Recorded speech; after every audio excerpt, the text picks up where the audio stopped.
जम्मू कश्मीर में सियासी पारा एक बार फिर गर्माता हुआ नजर आ रहा है और सियासत में जो अपोजिशन पार्टीज हैं और जो रूलिंग पार्टीज हैं तर्कस से तीर निकालते हुए नजर आ रहे हैं और एक दूसरे पर चलाते हुए नजर आ रहे हैं। ऐसे में एलओपी सुनील शर्मा की तरफ से हालिया बयान कि जम्मू कश्मीर अब बंगाल तो फतेह हो चुका है, जम्मू कश्मीर अब next destination next target Bharatiya Janata party का है और उसको लेकर और इसके साथ साथ लगातार ये स्वर भी निकलते हुए नजर आ रहे हैं कि नेशनल कॉन्फ्रेंस के बीच कंट्राडिक्शंस विवाद नजर आ रहा है और क्या नेशनल कॉन्फ्रेंस के जो एमएलएज हैं वो पार्टी छोड़ेंगे, इसको लेकर स्वर उठते हुए नजर आ रहे हैं। इन सब मुद्दों को लेकर जम्मू कश्मीर के मुख्यमंत्री उमर अब्दुल्ला की तरफ से एक बयान आया था। उन्होंने कहा कि एकनाथ शिंदे की तरह नेशनल कॉन्फ्रेंस के बीच में कोई बी नहीं है। और आपको याद होगा कि एकनाथ शिंदे वो व्यक्ति थे महाराष्ट्र की सियासत में जिस प्रकार अब भारतीय जनता पार्टी ने इंजीनियरिंग कर कर शिवसेना को तोड़ा था और उनके एक बड़े चंक को लेकर एंटी डिफेक्शन लॉ से बचने के लिए एकनाथ शिंदे और कई एमएलए भारतीय जनता पार्टी में शामिल भी हुए थे, अपनी एक अलग पार्टी बनाई थी जिसको मान्यता इलेक्शन कमीशन की तरफ से मिल चुकी थी। और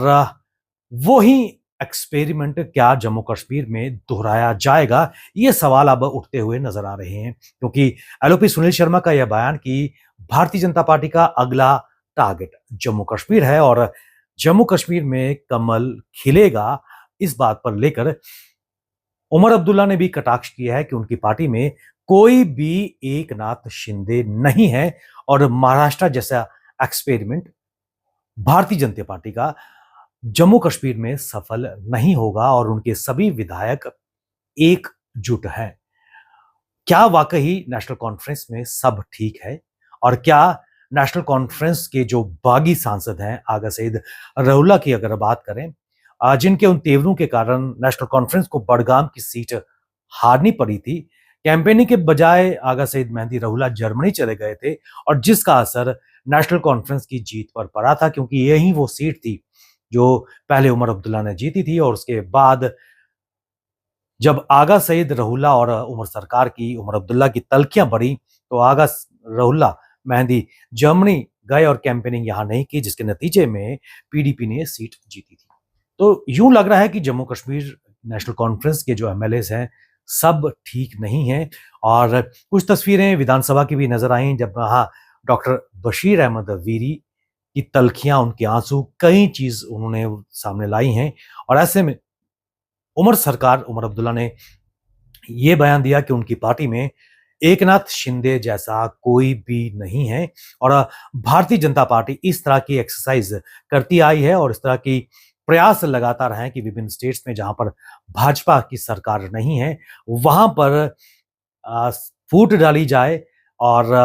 आम आदमी पार्टी का भी उन्होंने जिक्र किया कि 7 सांसद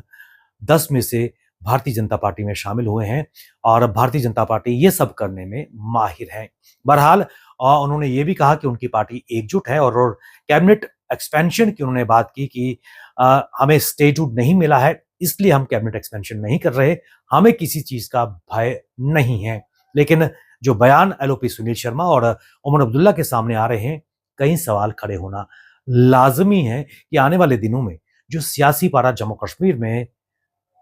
बना हुआ है उसका तापमान निश्चित तौर पर बढ़ने वाला है और कैबिनेट एक्सपेंशन की जो कयास लगातार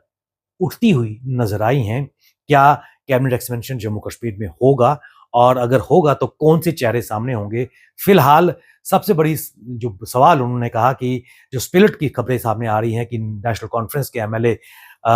पार्टी छोड़ के जा सकते हैं, उनका एक वर्टिकल स्प्लिट भी हो सकता है, उसको लेकर उन्होंने कहा कि ऐसा कुछ भी नहीं है, नेशनल कॉन्फ्रेंस इकट्ठी है, एमएलए इकट्ठे हैं और भारतीय जनता पार्टी इस तरह के प्रयास करती आई है। एसआई पर एसआईआर स्पेशल इंटेंसिव रिवीजन की भी उन्होंने बात की कि अब it's too early to respond और भारतीय जनता पार्टी इसको अपने एडवांटेज के लिए प्रयोग में करती है। और डिलिमिटेशन की उन्होंने बात की कि जम्मू कश्मीर में जो डिलिमिटेशन हुआ है